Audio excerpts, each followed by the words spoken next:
Hearts around the world want to feel what Allah says directly, without translation.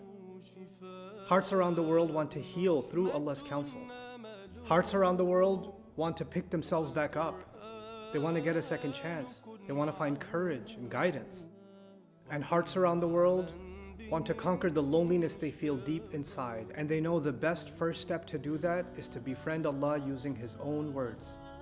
Last Ramadan, thousands of hearts took a brave step to make that yearning a reality.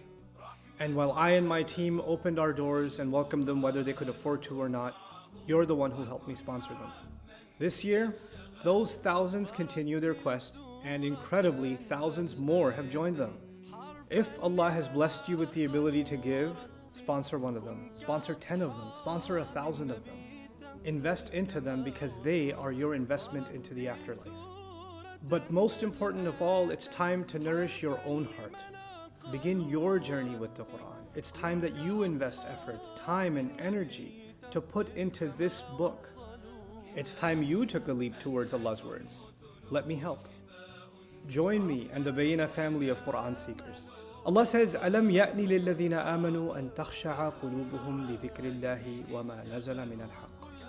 Isn't it time yet for those who've claimed to believe that their hearts should be overwhelmed with remembering Allah and with what came down from the truth? So Allah asks us, isn't it time?